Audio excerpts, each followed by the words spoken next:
quiero preguntarle qué pasaría si un día usted descubriera que en lo que ha colocado su confianza se derrumba.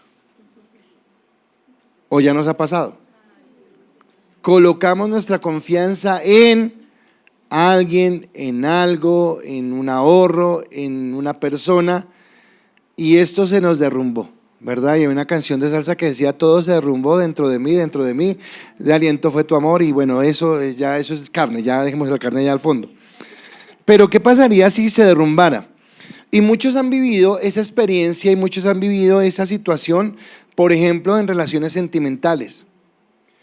Otros lo han vivido, por ejemplo, en situaciones espirituales. Un pastor, una iglesia, o una persona que nos dijo y después resultó que no era así como esa persona hablaba. Muchas personas colocaron su esperanza en un negocio y dijeron: este negocio sí es que nos saca de pobres, y no funcionó. Muchos fueron defraudados por sus padres o por un familiar muy cercano.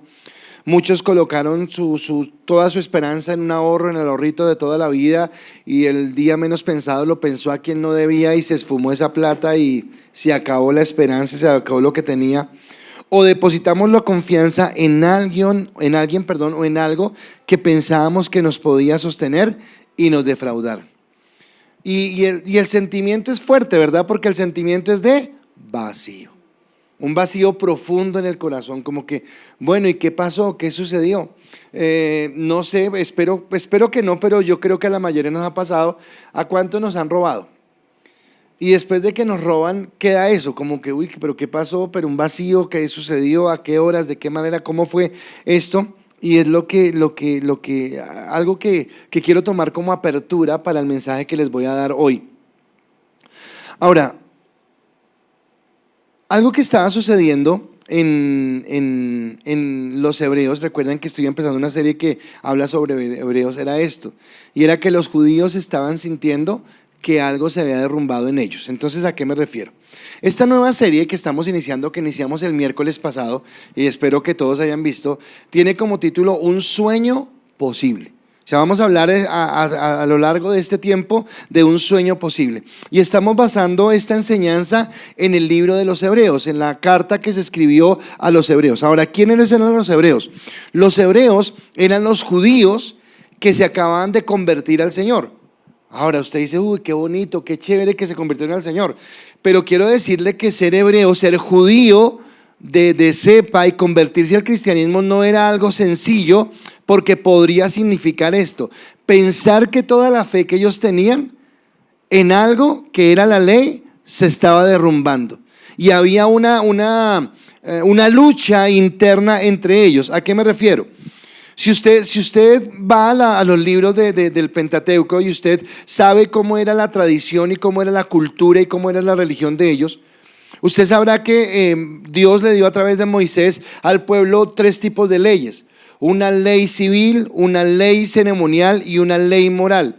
Y para ellos estas leyes eran tremendamente importantes. Generalmente hablamos de los fariseos y hablamos de los fariseos como aquellas personas que cumplían más y que sentían que eran mejores que los demás, pero la verdad era que el pueblo judío en general cumplía estas leyes ceremoniales, estas leyes rituales, estas leyes morales y estas leyes civiles para tener una armonía entre ellos. Su esperanza, su confianza estaba puesta en esta ley. Ahora, a lo largo del Antiguo Testamento, además de hablarse de las leyes, también existieron los profetas. ¿Y los profetas de qué hablaban? Los profetas hablaban de un Mesías que iba a venir. Ahora, en el consciente de ellos, seguramente alineaban el Mesías a la ley. El Mesías iba a ser alguien que iba a cumplir la ley, y efectivamente Cristo dijo: yo no he venido a abrogar la ley sino a cumplirla. Entonces era alguien que iba a venir a afirmar la ley, pero a mantenerlos en esa ley, a mantenerlos en sus ritos y a seguir adelante. Cuando ellos pensaban que alguien iba a restituir el reino de Israel, no estaban pensando en un reino eterno, sino estaban pensando en un reino físico, en alguien que los llevara otra vez en la tierra a tener ese reino especial. Así que ellos tienen esta confianza. Aparece Cristo en escena, y Cristo empieza a decirles cosas como que mi reino no es de este mundo, sino es de otro mundo. Y que ahora no es por la ley, sino por la gracia. Y el mensaje que Cristo les está hablando a ellos les impacta el corazón, a ellos les toca el corazón. Ellos de una manera genuina están creyendo en Cristo, pero tienen un choque en su mente porque dicen, pero bueno, ¿cómo es esto? Estamos esperándolo y el que viene y el que estamos esperando ya no nos dice que es como siempre hemos creído, sino que ahora es de otra manera. ¿Cómo hago acá? Porque nos está dejando sin piso. Porque está derrumbando nuestra fe, nos está dejando con ese vacío de sentir que todo lo que aprendimos durante nuestra vida no servía. Eso es lo que está pasando con ellos. Los judíos, los niños judíos, hasta los 12 años, desde los 0 hasta los 12 años, su jardín, sus párvulos, sus cosas de niños, era en un lugar donde les enseñaban toda la Torá. No solamente se la enseñaban, la memorizaban, la aprendían, escudriñaban, entendían. Para ellos era claro qué significaba la ley. Así que volverse al cristianismo y decirle a alguien, ahora no es por ley, es por gracia, tal vez para usted y para mí sea sencillo, pero para ellos no era para nada sencillo. Así que hay un choque entre ellos en cuanto a qué hacemos. Ahora empezamos a confiar en este Jesús. ¿Empezamos a creer en lo que Él nos está diciendo? ¿O nos regresamos más bien porque nos están atacando, porque nos están persiguiendo, porque nos están criticando y volvemos otra vez a los ritos y a las ceremonias? Hasta hoy, hasta el día de hoy, pero obviamente en esa época era más fuerte, a un judío que se convertía al cristianismo le decían cerdo. O sea, ese era el piropo que le echaban. Era totalmente despectivo. Usted es totalmente ajeno a nosotros, ha traicionado nuestra tradición, ha dañado nuestra religión y lo que estamos haciendo. Así que esto es lo que está pasando. En ese contexto nosotros, nuestra realidad no es diferente. Ahora, ¿por qué no es diferente? No porque nosotros tuviéramos la ley, no estábamos en la ley, sino porque tal vez nosotros hablamos de Cristo, creemos en Cristo, pero vemos las situaciones de nuestro entorno. Vemos las noticias, vemos la delincuencia, vemos la corrupción, vemos las situaciones que están pasando. Vemos a nuestro hogar y vemos situaciones difíciles, económicas, sentimentales, emocionales, familiares. Vemos a nuestros hijos y vemos que están siendo bombardeados por un montón de información y de cosas que nosotros quisiéramos protegerlos. Y decimos, ok, si creemos en Cristo, pero toca tomar medidas, pero toca hacer algo. O creo en Jesús o hago algo. Y era lo mismo que ellos estaban teniendo. Bueno, creo en Jesús o realmente yo tengo que ponerme pilas y cómo hago para combatir lo que está sucediendo afuera y de qué manera yo puedo fortalecerme. Por eso he colocado este título a la prédica, y este título lo hice pensando en los judíos, pero también pensando en usted y en mí, y es: Cristo, ¿es real? ¿Puedo confiar en Él? Y usted dirá: pastor, ¿cómo va a colocar ese título en una iglesia cristiana? Pastor, ¿cómo así que si creemos en Cristo? Pues hoy madrugamos y combatimos en la lluvia porque creemos en Cristo. Pero la pregunta es si usted no cree en Cristo intelectualmente, sino si cree en Cristo de todo su corazón. Si usted confía en Él, escúcheme, si usted confía en Él de todo su corazón. Porque tal vez podemos hablar muy bien la teología, porque tal vez podemos explicar muy bien el plan de salvación, porque tal vez podemos explicar muy bien que Jesús se hizo hombre, que era Dios, se hizo hombre, fue a la cruz y pagó por mí un precio y listo, lo puedo explicar. Pero la pregunta es: ¿lo creo? ¿Eso que creo ha transformado mi vida? Y por eso hoy quiero hablar de si Cristo es real y si puedo confiar en Él.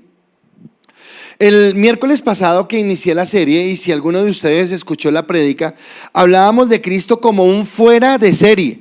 O sea, decíamos: Cristo realmente bate todos los niveles. Y yo decía algo sencillo y decía: cuando hablamos de un fuera de serie en el deporte, podríamos decir un Messi, uy, este hombre, pero nos limitamos al deporte, al fútbol, no al deporte, ni siquiera al fútbol. En el fútbol es fuera de serie, no es nada más. Cuando hablamos de un político, o hablamos de un artista, o hablamos de alguien, podríamos decir que es fuera de serie en ese aspecto. Pero cuando hablamos de Cristo en un fuera de serie en la vida, en todo, en el amor, en el perdón, en la gracia, en la misericordia, en lo que estamos viviendo. Y el autor de Hebreos lo que está diciéndole a ellos es: tranquilos, ustedes que están en esa incertidumbre, ustedes que están diciendo, pero al fin, ¿qué es la ley, los ritos, la ceremonia o es Cristo? Tranquilos, porque esto es lo que tenía que suceder. Es más, el autor de Hebreos, que no se sabe quién fue, algunos creen que es Pablo, pero no se puede afirmar que sea Pablo. Otros creen que es Silas, pero no se puede afirmar que fuera Silas. Otros creen que fue Lucas o cualquiera de ellos, pero no se afirma. Pero este autor habla de Cristo y lo describe de una manera tan impresionante. Es más, decía esta mañana y lo repito algo: los estudiantes de seminario que vieron la clase del martes van a decir: wow, eso fue lo que vimos el martes. Pero Hebreos capítulo 1 versículo 3 describe a Cristo de la siguiente manera y dice, hablando de Cristo: el cual, siendo el resplandor de su gloria y la imagen misma de su sustancia, y quien sustenta todas las cosas con la palabra de su poder, habiendo efectuado la purificación de nuestros pecados por medio de sí mismo, se sentó a la diestra de la majestad de las alturas. ¡Wow! O sea, tremenda descripción que está haciendo de Cristo. Está diciendo a los hebreos: tranquilos, en el que ustedes están creyendo es de la misma sustancia de Dios, es de la misma esencia de Dios. Vino y se hizo hombre para pagar un precio por ustedes, para liberarlos de una condenación eterna. Tranquilos, es real y pueden confiar en Él. Eso es lo que le está diciendo el autor de los Hebreos. Y acá viene entonces cómo empieza. Ahora, déjeme, esto lo hice al final del servicio pasado, pero lo hago en este momento. Vamos a estar hablando de Hebreos. Y si usted ha leído Antiguo Testamento, usted va a decir: wow, eso que yo no entendía, ahora sí lo entiendo. Pero si usted quisiera y si usted fuera curioso, le invito a que en estos días, en sus devociones, empiece a leer Levítico. Ay, pero pastor, ¿para cuál es Levítico si usted hablar de Hebreos? Porque Hebreos nos revela Levíticos. Porque Hebreos nos revela los Salmos. Porque Hebreos nos revela la ley. Porque Hebreos nos revela los profetas. Y nos dice todo eso que estaba escrito. Le está diciendo a los judíos: ¿tienen temor? Venga, les muestro que los profetas ya habían hablado de esto. ¿Y cómo empieza la carta? Dice Hebreos capítulo 1. Es más, ¿cuánto me va a demorar en esta carta? No sé. Todo el sermón de hoy está en 3 versículos. Hebreos 1, 1, 2 y 3. Hasta ahora vamos iniciando. Y dice la palabra en Hebreos 1, 1 y 2, el escritor hablándole a los hebreos. ¿Se acuerdan esos que tienen el dilema? ¿Será que sí? ¿Será que no? ¿Será que la ley? ¿Será que seguimos en el sacrificio? ¿Será que creemos en Cristo? ¿Cómo hacemos? El autor les dice: Dios, habiendo hablado muchas veces y de muchas maneras en otro tiempo a los padres, ¿por quién? Por los profetas, en esos postreros días nos ha hablado por el Hijo, a quien constituyó heredero de todo y a quien asimismo hizo el universo. Versículo 3 viene y da la descripción de ese Dios que hizo el universo. Ahora, ¿qué es lo que está diciendo acá el autor? ¿Qué es lo que está diciendo este hombre? Le está diciendo: vea, ustedes hebreos que están con la incertidumbre, que están angustiados, si siguen la ley, si siguen a Cristo por la fe y por el amor que ha despertado en sus corazones, o si siguen por la ley, por la presión que está ejerciendo los otros judíos sobre ustedes de que han traicionado las tradiciones y la cultura y la religión. Ustedes que están hablando, yo quiero decirles por qué pueden confiar en Cristo, por qué pueden hacer esto, y es porque los profetas hablaron. ¿A quién? ¿A quién dice el texto que hablaron? A nuestros padres. Quiere decir que esto no es que de aquí salió de la nada, salió un Cristo de la nada. No. Este Cristo del que vamos a hablar es del que ellos han venido hablando. Ahora, hasta apenas hoy estamos haciendo la introducción de cómo el autor dice: tranquilos. De quien vamos a hablar es alguien de quien venía hablándose desde antes. Y ese del que venía hablando, entonces en las postreras reuniones, en otras predicaciones, vamos a hablar porque Él es el sacrificio perfecto, porque Él es el sumo sacerdote, porque ya no hay necesidad de más sacrificios, porque el que volviera a pecar después de haber sido perdonado va a tener como inmunda la sangre de Cristo y la va a pisotear. Vamos a entender todo eso, pero hoy apenas le está diciendo: ¿tienen temor de seguir a Cristo? Quiero decirles, este Cristo es el que había sido anunciado por los profetas. Así que la pregunta es, ¿Cristo es real? ¿Podemos confiar en Él? ¿Realmente podemos confiar en Él? Bueno, lo primero que podemos entender con lo que estoy diciendo es que Cristo no aparece en el Nuevo Testamento. Cristo no aparece cuando entonces la palabra nos dice que en un pesebre una virgen quedó embarazada del Espíritu Santo y dio a luz un bebé y llamaron su nombre Emmanuel. No, ahí no aparece Cristo. Ahí es la primera vez que lo vemos encarnado, pero Cristo ha estado a lo largo de la palabra, porque Cristo es el mismo Dios, eterno, santo, maravilloso, que ha existido durante todo el tiempo. El miércoles que hablábamos acerca de Cristo, decíamos que en Hebreos 13 dice, y Él es el mismo ayer, hoy y por siempre. Es el mismo, no ha cambiado. Y ese Cristo es el del que nos está hablando y de quien nos está promocionando y diciendo, en Él podemos confiar. Ahora, todo el Antiguo Testamento, bueno, toda la Biblia tiene un personaje central. Y ese personaje central se llama Cristo. Porque cuando nosotros hablamos de la palabra, hablando de la Biblia, la colocamos en mayúscula? ¿Sabe por qué? Porque cuando hablamos de la palabra no estamos hablando de un libro cualquiera. Estamos hablando de Cristo hecho carne. Estamos hablando de la palabra de Dios hecha vida en Cristo. Por ese motivo lo colocamos de esa manera. Por ese motivo lo entendemos. Y aunque todos los profetas, Malaquías, Jonás, Ezequiel, todos los que usted quiera, hablaron de él, no me alcanza el tiempo para hablarle de todos. Pero hoy voy a hablarles de 4 profetas que hablaron de él y cómo ellos marcaron. Voy a hablarle de Enos, voy a hablarle de Moisés, voy a hablarle de David, voy a hablarle de Isaías y de cómo ellos nos presentaron a Cristo y cómo Él realmente es Dios y cómo podemos confiar en Él. Cristo es real y puedo confiar en Él. Pastor, yo ya lo sé, pero en su corazón lo cree. Su vida ha sido transformada por ese poder, su vida ha sido cambiada. Entonces empezamos acá hablando acerca de lo que estamos diciendo y cómo él fue anunciando. Entonces, si el escritor de Hebreos dice, y a sus padres les hablaron por los profetas. Bueno, vamos a mirar qué fue lo que les hablaron los profetas. Y desde cuándo aparece Cristo en la palabra. Y lo primero que podría decir yo, mi primer punto, es que en el momento de la caída se promete un Salvador. Ese es mi primer punto. En el momento de la caída se promete un Salvador. Por favor, dígale al que tiene a su lado, Él es real, podemos confiar. Pero dígaselo en serio, porque eso sonó como, Él es real, podemos confiar. Giovanni, dile a Alexandra, Él es real, podemos confiar. Dile a Giovanni, Él es real, podemos confiar. Daniela, dile a tu mamá, Él es real, podemos confiar. Ahora Esmeralda, contéstele, dígale. ¿Por qué? Porque Él es real. No es por nosotros, ¿por quién es? Por Él. No es por la confianza que yo tenga en mí, no, yo no puedo confiar en mí. Derrumbamos confianzas de todo el mundo y nos derrumba las confianzas. ¿Puedo confiar en quién? En Él. Porque Él no falla, porque Él es Dios, porque Él es el fuera de serie del que hablábamos el miércoles y en Él podemos confiar. Ahora, el hombre ha fallado, el hombre ha caído, usted y yo lo sabemos. El hombre faltó al mandato que Dios había establecido. Y Dios ejecuta lo que Él había dicho, el hombre morirá. Creo que cuando hablábamos del Génesis dije, por pura misericordia de Dios no murió físicamente. Pero sí hubo una ruptura entre la relación que había entre Dios y el hombre. Es expulsado del huerto del Edén y ahora se ha roto la comunión.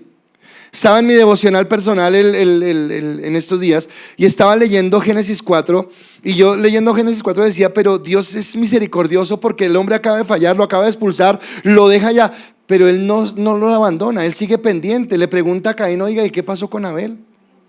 Oiga, mi hijo, ¿qué pasó? Pero ¿por qué se fue? O sea, no lo dejó, no lo abandonó. Dios no dijo de malas y hasta luego, no, Dios sigue estando allí.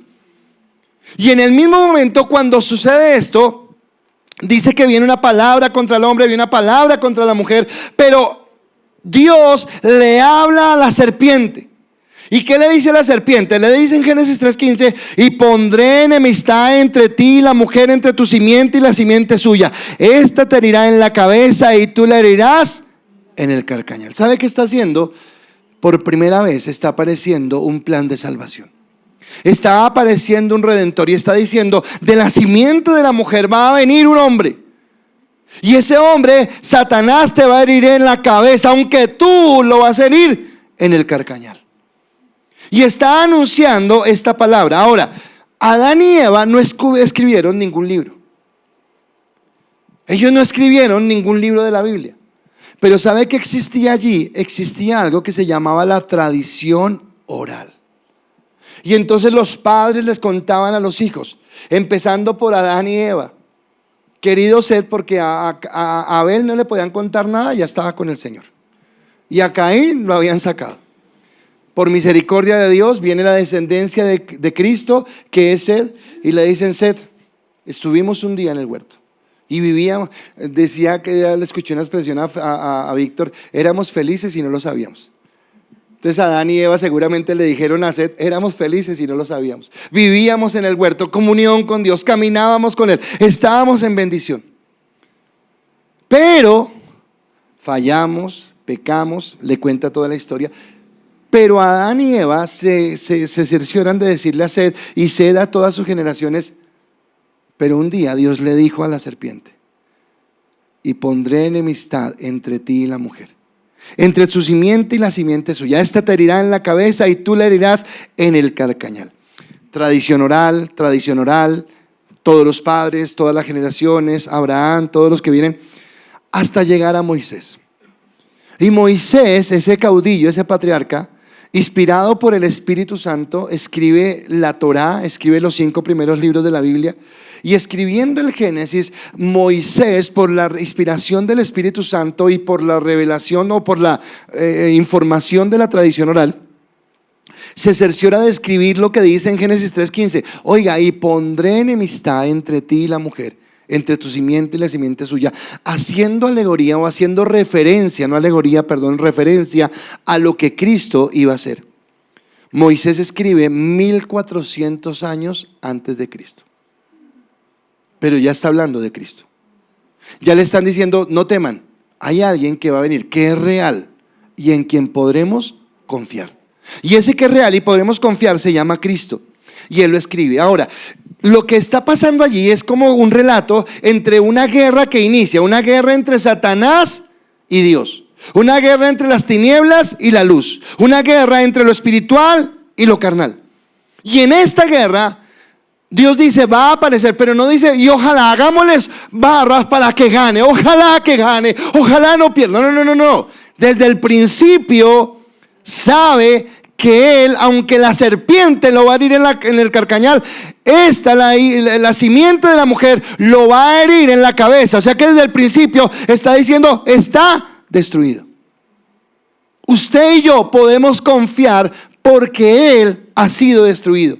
Y esa palabra se cumple. Colosenses, el apóstol Pablo en Colosenses nos habla del cumplimiento. Creo que Mateo ministraba esto hace un momento cuando estábamos en la alabanza. Y Colosenses capítulo 2 versículo 13 al 15 dice: y a vosotros es a ustedes, a mí, a los judíos, estando muertos en pecados y en la circuncisión de vuestra carne, os dio vida juntamente con él, perdonándonos todos los pecados y anulando el acta de los decretos que había contra nosotros, que nos era contraria, quitándola de en medio y clavándola en la cruz, y despojando a los principados y a las potestades, los exhibió públicamente, triunfando sobre ellos en la cruz. Así que quiere decir que Él es real, Cristo es real. Y esa palabra profética que se dio en el Antiguo Testamento es real ahora para nosotros. Primera profecía que se cumple. Hay una segunda profecía, y esta segunda profecía me impacta mucho más, porque esta profecía habla de Enoc. Y mi segundo punto es: Enoc desde la antigüedad habla del juicio de Cristo. Enoc desde la antigüedad habla del juicio de Cristo. Por favor, dígale a su vecino: Él es real, podemos confiar.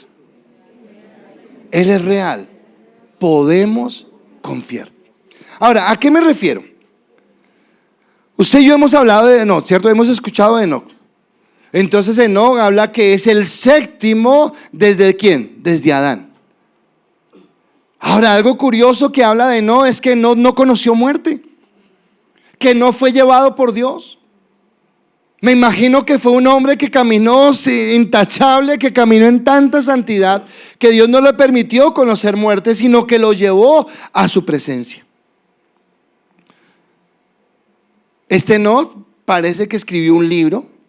Ahora, hay libros que se llaman apócrifos. ¿Y qué quiere decir libros apócrifos? Libros apócrifos no quiere decir necesariamente que sean malos. Un libro apócrifo es un libro que no se ha creído como un libro inspirado por el Espíritu Santo. Entonces, ¿usted por qué tiene una Biblia en sus manos? Usted tiene una Biblia en sus manos porque hubo un canon. Un canon es una regla, una medida donde dijeron qué libros entraban en la Biblia y qué libros no.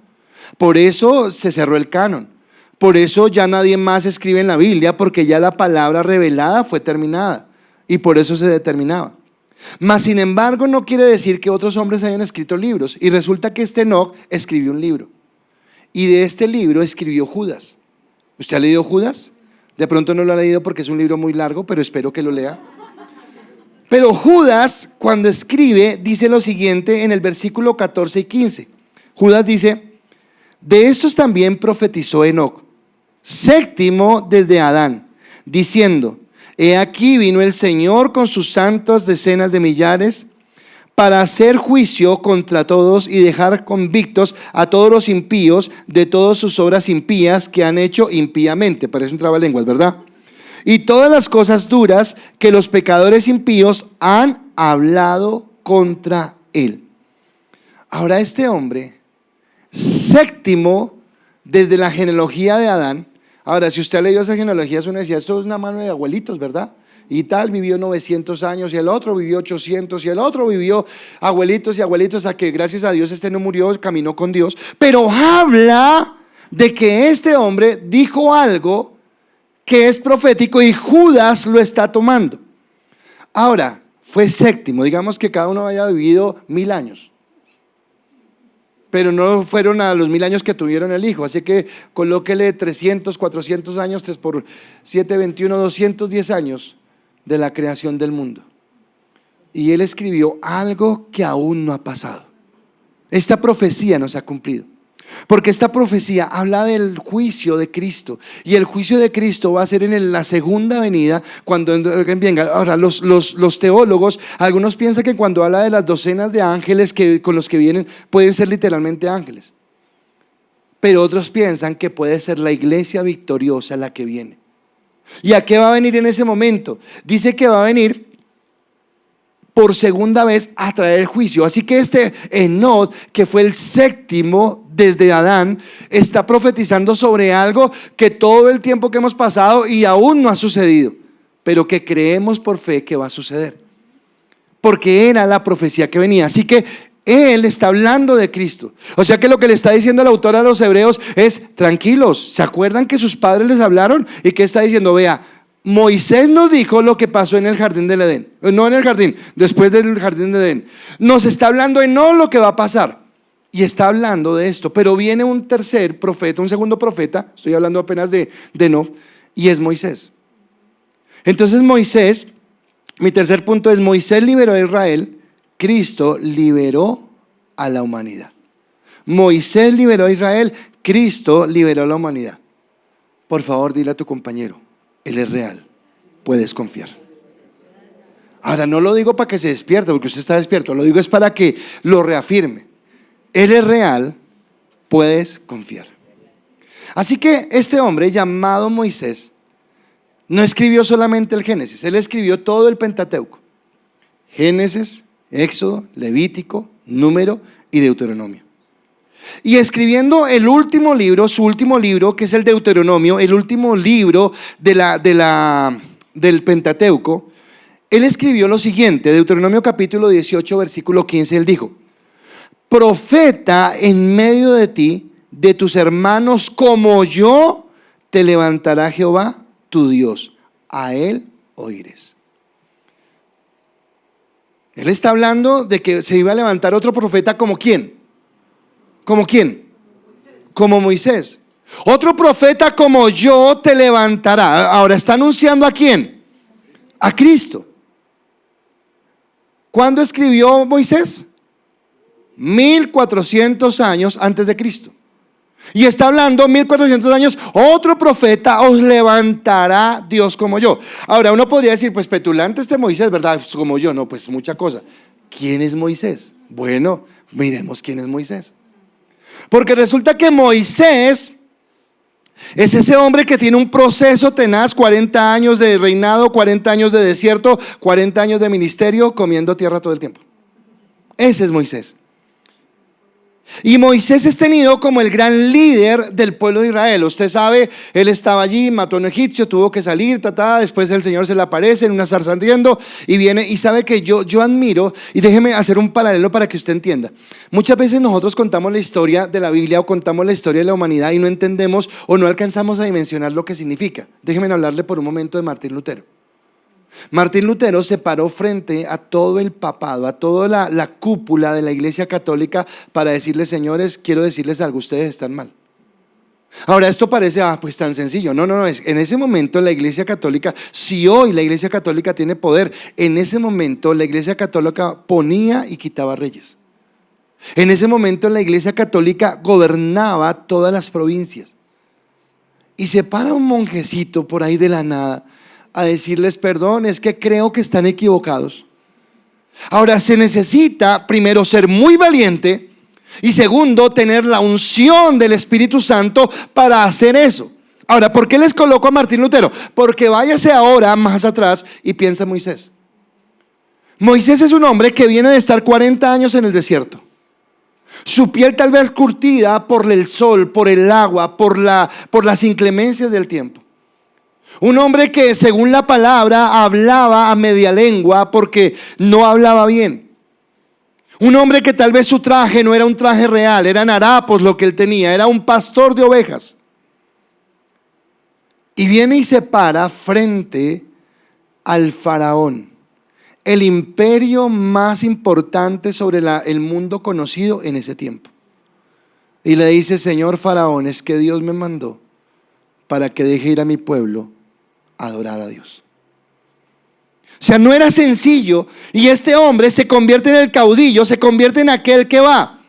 Mediante él, mediante este hombre, este humilde pastor, Dios libera con señales soberanas y poderosas al pueblo de Israel. Lo atraviesa por el seco, atravesando el mar, y lo lleva a una bendición. En el monte Sinaí les entrega la ley que les hablé, la ley civil, la ley moral, la ley ceremonial, y los convierte en una nación. Escúcheme, eran esclavos. O sea que lo que hace Moisés tiene que empezar por cambiar su mentalidad, por cambiar su forma de actuar, por cambiar su forma de vida y llevarlos a convertirse en una nación que hasta el día de hoy, hasta hoy, Israel es una nación de las potencias del mundo. Pequeña en espacio, pero tremenda nación porque es bendecida por Dios. Y esto es lo que hace este hombre. Ahora, este hombre es el que les dice: profeta como yo les levantará el Señor. Y está prometiendo que viene Cristo. Ahora, ¿qué hace Cristo? Cristo también nos libera, pero no de la esclavitud de Egipto. Nos libera de la esclavitud del pecado. Rompe las cadenas que nos ataban al pecado. Rompe las cadenas que nos juzgaban. Rompe las cadenas que nos subyugaban. Nos enseña no una ley, sino ahora nos enseña un nuevo pacto a través del amor.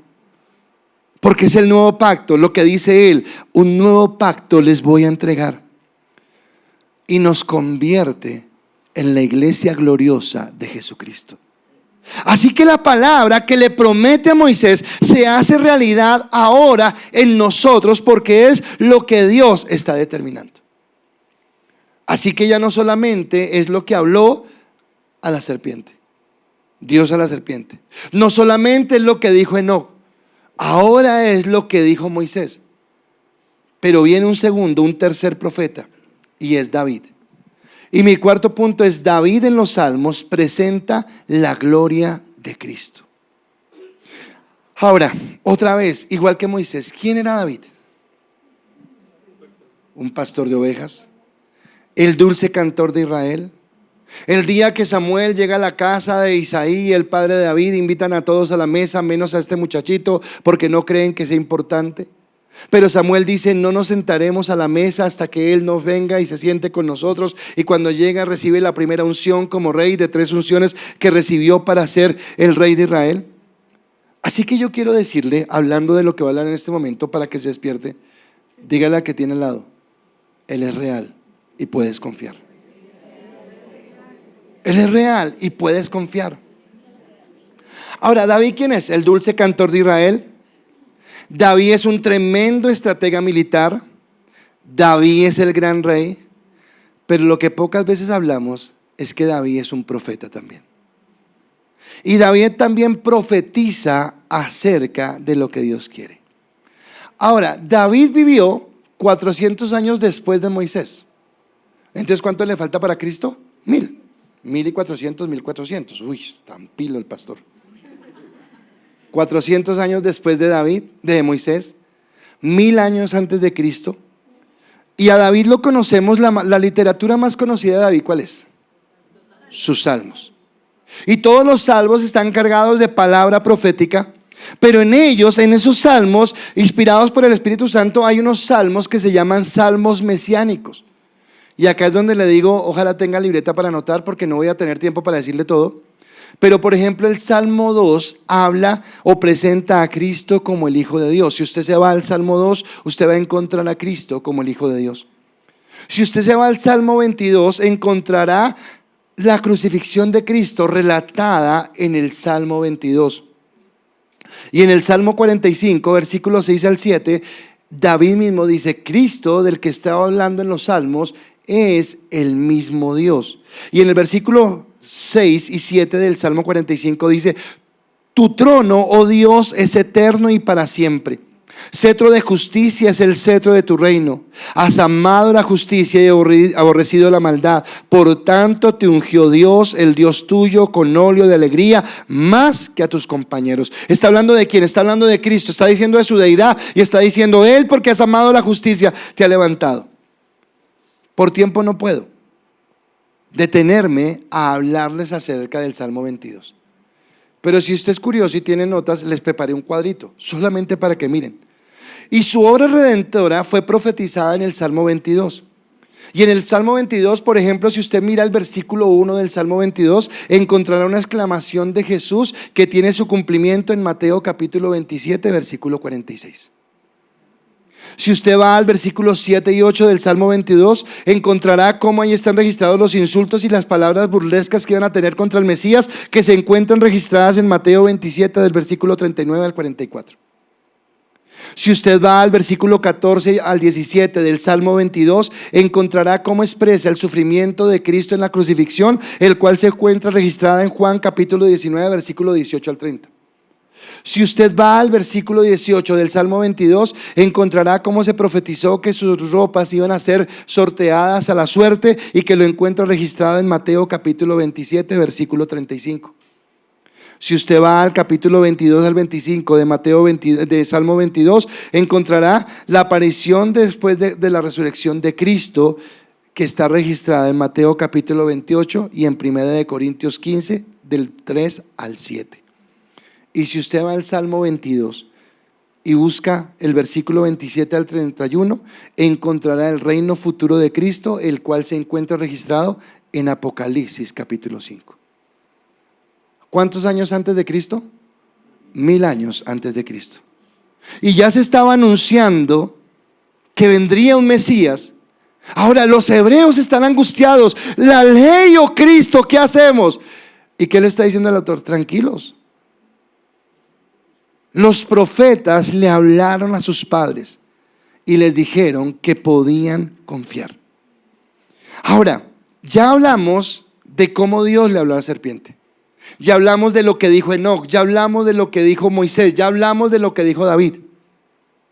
Ahora, si usted va a todos los libros proféticos, usted sabe que los libros proféticos mayores, los libros proféticos menores, que Daniel, que Isaías, que Jeremías, que Ezequiel, que Malaquías, que Jonás, que Abdías, todos ellos hablan de Cristo. Pero entre todos estos profetas hay uno que sobresale. Y su libro profético, muchos lo consideran como el evangelio del Antiguo Testamento. Es tan mesiánico ese profeta que lo consideran como el evangelio mesiánico. Y habla, o el título que tengo para este punto es Isaías, su libro se conoce como el evangelio del Antiguo Testamento. O sea, es como si él estuviera escribiendo la vida, pero ¿de cuánto tiempo escribió antes Isaías de Jesús? 700 años antes. Entonces hablamos de 1400, hablamos de la séptima generación de Enoc, hablamos de David 1000 años antes, y ahora estamos hablando de Isaías 700 años antes. Dígale al que tiene a su lado, él es real, puedes confiar. Vanessa, dígale a su mamá mirándole a los ojos, él es real, confía. Vanessa, Yolanda, dígale a su hija, él es real, puede confiar, podemos confiar en él. Ahora, todos los profetas del Antiguo Testamento hablaron de Jesús, todos hablaron de Jesús. Hablaron de su venida, hablaron del rechazo, hablaron del pueblo. Algo que yo les explicaba alguna vez era que los profetas a veces hablaban porque eran inspirados por el Espíritu Santo, pero no entendían lo que decían. Porque hablaban de un profeta, de un Mesías triunfante, de un Mesías victorioso, pero también hablaban de un Mesías sufriente. Y ellos decían, bueno, pues sí, el Mesías va a sufrir y el Mesías es triunfante, pero ¿cómo es esto? ¿Cómo puede ser él a la vez? Lo que ellos no entendían era que lo que estaban viendo era desde antes, y estaban viviendo una primera venida de Cristo, Cristo sufriente, que en la mitad de esa venida y la segunda había algo que se iba a levantar glorioso, que era el tiempo de la gracia en la cual usted y yo pertenecemos, que es la iglesia gloriosa, y que después vendría una segunda venida de Cristo como rey, que es el que habla en nos, que vendrá como juicio.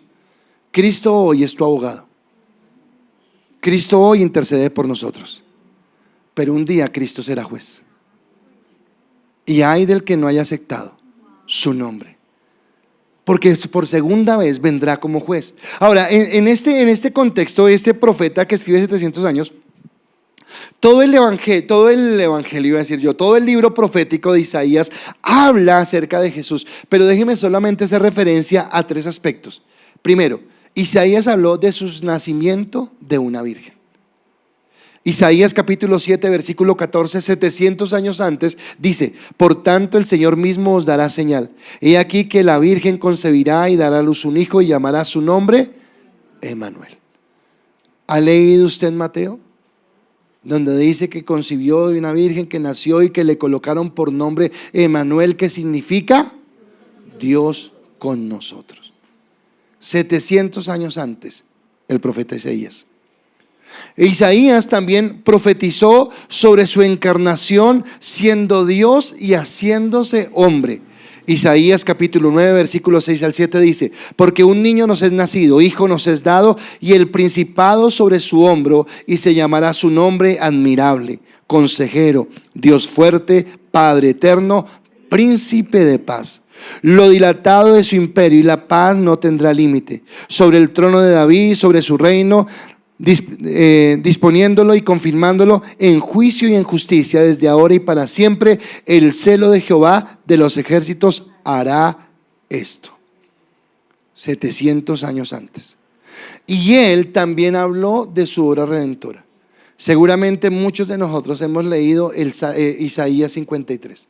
No lo voy a leer todo nuevamente por tiempo, pero solamente déjeme mencionarle 2 versículos de Isaías 53, el 4 y el 5, que dice: ciertamente llevó él nuestras enfermedades y sufrió nuestros dolores, y nosotros le tuvimos por azotado, por herido de Dios y abatido. Mas el herido fue por nuestras rebeliones, molido por nuestros pecados, y el castigo de nuestra paz fue sobre él, y por sus llagas fuimos nosotros curados. Isaías 700 años antes, hablando acerca del Mesías. Así que estos judíos que están aceptando a Jesús, pero que están siendo perseguidos y que están siendo confrontados por su mismo pueblo, diciéndoles: ustedes están violando las leyes, están traicionando lo que nosotros hemos aprendido, ustedes se han apartado de la verdad, están en incertidumbre porque no saben si creer en este Cristo glorioso que ha transformado sus vidas, o volver a la ley y volver a las tradiciones. Y el profeta les dice: tranquilos, del que hablaron los profetas a sus padres, y tal vez ellos tuvieron que hacer remembranza de todo lo que acabamos de hacer para decir: Cristo realmente es alguien que había sido profetizado, el mismo Dios hecho hombre que estaba en la palabra. Los judíos habían recibido, pero estaban en esa incertidumbre de fe. Los predicadores de ese momento, los apóstoles, estaban hablando de Jesús, estaban hablando de la gracia, estaban hablando que ya no es por ley. Los mismos apóstoles tenían esa riña entre ellos. Pablo un día tiene que confrontar a Pedro diciéndole: bueno, eso no es, porque ellos tienen angustia, porque vuelvo y le digo, es algo que estaba implantado en su vida. Ahora, no sé en usted, pero déjeme decirle algo. No sé si usted fue buen católico, porque tal vez usted era católico pero nominal, pero iba a misa cada que había un entierro o cada que había un matrimonio. Pero si usted fue buen católico, el mismo evangelio se convierte en un dilema para usted, porque en su casa le enseñaron que la iglesia, como la Santa Iglesia Católica, Apostólica y Romana, que el sacerdote, que la misa, que una cosa y la otra, y vienen y le hablan de Cristo, y vienen y le dicen que usted no tiene que ir a confesarse donde un sacerdote, sino que usted se confiesa con Dios, y que el momento de la comunión no es que Cristo se vuelva hombre, porque vamos a ver en Hebreos que Él murió una vez y para siempre, no cada 8 días como en la Iglesia Católica nos quieren hacer creer. Y cuando usted entiende esa revelación, hay un conflicto, porque usted dice: pero ¿qué hago? Porque yo soy fiel a mis tradiciones, soy fiel a lo que he aprendido toda la vida, pero ahora viene esta revelación que arde como fuego en mi corazón. ¿Qué hacer? Y el profeta, el escritor de Hebreos, lo que dice es: crean a lo que dicen los profetas. Y lo que dicen los profetas es que es Cristo, no es una religión. No importa lo que estemos viviendo, no importan los problemas, no importan las circunstancias, Dios está allí. Así que estos judíos que están sintiendo su persecución, que están sintiéndose asediados, que están diciéndole: bueno, y la ley, yo creo que en este momento todavía se estaban celebrando los sacrificios, porque lo que está diciendo es: oigan, no vuelvan a eso. ¿Por qué? Esto es historia, un poquito de historia. Cristo muere, viene la iglesia primitiva, pero la iglesia, la religión judía sigue funcionando. Los sacerdotes siguen funcionando. ¿Hasta cuánto? Hasta el año 70, donde viene una profecía que había dado Cristo, y viene Tito, uno de los generales romanos, que después quiere ser emperador, y destruyen totalmente el templo. Y hasta ese momento ya dejó de existir los sacrificios. Hoy los judíos no hacen sacrificios, pero en este momento lo estaban haciendo. Y hoy están diciendo: ¿qué hacemos? ¿Vamos a la sinagoga? ¿Seguimos guardando el sábado? ¿Seguimos haciendo? Por eso cuando hablamos de los mesiánicos, y lo digo con respeto, pero es una ignorancia de la palabra, querer volvernos a volver a traer a la ley, querer volvernos a imponer la ley. Ahora, la ley, escúcheme, la ley moral, los 10 mandamientos, Jesús los resumió en 2: amarás al Señor tu Dios con toda tu alma, mente y corazón, y amarás a tu prójimo como a ti mismo. Si usted no está amando a Dios como debe amarlo, y si no está amando a su prójimo como debe amarlo, usted está incumpliendo la ley moral. Pero la ley ritual, yo no tengo por qué volverla a cumplir. ¿Qué dijimos el miércoles? Cristo es nuestro descanso. Somos la casa de Dios. Ahora somos el templo del Señor. Por eso este hombre, el autor de Hebreos, cuando está allí, le escribe a los mismos hebreos y les dice, otra vez, Hebreos 1 del 1 al 3: señores hebreos, ustedes que están en angustia, ustedes que están preocupados y están haciendo lo correcto, lo incorrecto, quiero decirles: Dios, habiendo hablado muchas veces y de muchas maneras en otro tiempo a los padres por los profetas, y a eso se lo dice a los judíos y lo dice a usted y se me lo dice a mí, en estos postreros días nos ha hablado por el Hijo, a quien constituyó heredero de todo y por quien asimismo hizo el universo, el cual, siendo el resplandor de su gloria y la imagen misma de la sustancia, y quien sustenta todas las cosas con la palabra de su poder, habiendo efectuado la purificación de nuestros pecados por medio de sí mismo, se sentó a la diestra de la majestad de las alturas. Cristo es fuera de serie. No hay amor más grande que usted o yo podamos recibir que saber que siendo pecadores, Desde el mismo momento de la caída del hombre, Dios proveyó una salvación. Lo que están viviendo en este momento no es casualidad. Dios los apartó, Dios los llamó para decirles: estoy con ustedes, para amarlos y para bendecirlos. Al igual que los judíos, nosotros podemos atravesar crisis de fe. Al igual que los judíos, algún día podemos haber dicho: Señor, es real. Señor, tú tienes solución a este problema que estoy viviendo. Tú puedes sacarme de esta crisis. Tú puedes ayudarme en mi hogar, en mi familia. Tú puedes darle sentido a mi vida. Eres real, Jesús, puedo confiar en ti. ¿Tienes respuesta a la necesidad que tengo en este momento? Bueno, si con tanta antelación se habló de Él, si muchas de las profecías que se dijeron de Él se han cumplido y otras se han venido cumpliendo, ¿cómo no creer que Él tiene solución a nuestro problema? ¿Cómo no creer que Él va a bendecir tu hogar? ¿Cómo no creer que Él escucha tu oración cuando en las noches derramas tus lágrimas y le dices: Señor, respóndeme porque necesito tu ayuda?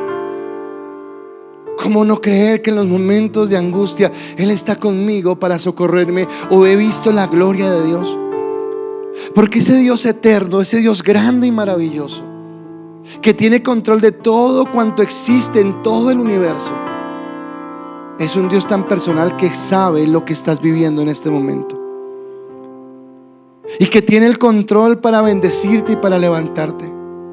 Que cuando tú sentías que tu vida no tenía sentido, cuando tú sentías que nada tenía razón de ser, Él vino y te levantó. Que cuando tal vez sentiste que todo el mundo te dio la espalda, Él abrió sus brazos, los extendió hacia ti, y como la gallina cuida sus polluelos, te colocó sobre su manto. Cristo es real y pueden confiar en Él, le dijo el autor de Hebreos a los hebreos.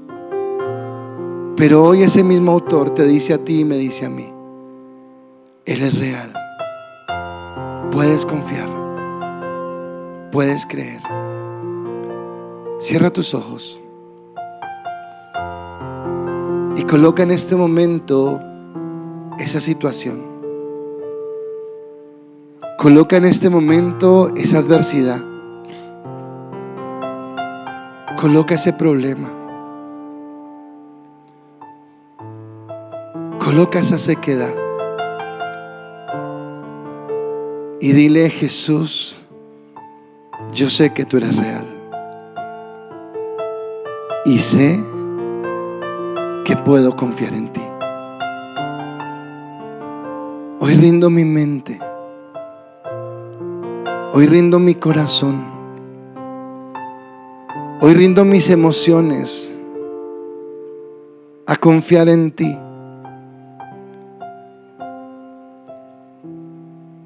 Hoy quiero, Señor, dejar de luchar en mis propias fuerzas.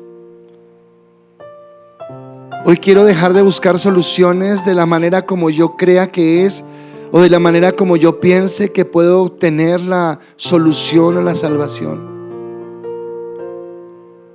Hoy rindo mi mente y mi corazón delante tuyo, para pedirte, Jesús, que tú obres en mi vida tu perfecta voluntad. Para decirte, Dios, que creo que tú eres real en mi vida y que tú me puedes levantar. Señor, decido creer en ti, porque entiendo que tú no eres una ilusión, una invención de alguien o de algo. Entiendo que tú eres Dios, y lo entiendo no por las palabras que está diciendo el predicador en esta mañana.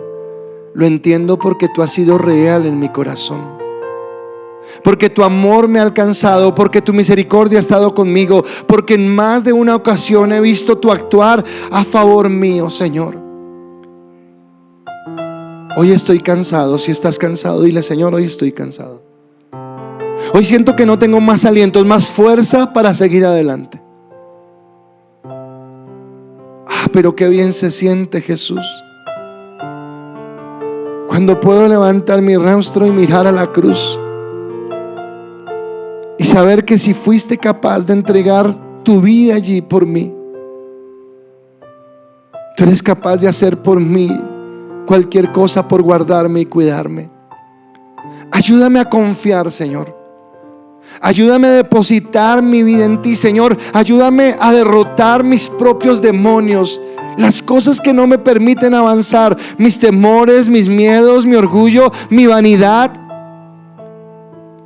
y a soltarme totalmente en tus manos, en tus brazos, para que seas tú mi Señor y mi Rey.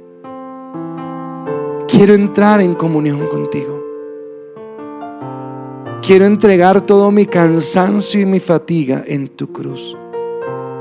Y quiero descansar, porque tú, Jesús, eres mi descanso. Porque tú, Jesús, eres mi paz. Y el que se acerca a ti, Señor, jamás será defraudado. Los hombres nos defraudan, los negocios nos defraudan, los gobiernos nos defraudan. Pero tú, Jesús, eres el mismo ayer, hoy y por siempre. Y mi confianza está puesta en ti. Gracias te doy, Jesús, por tu amor y por tu misericordia. Amén y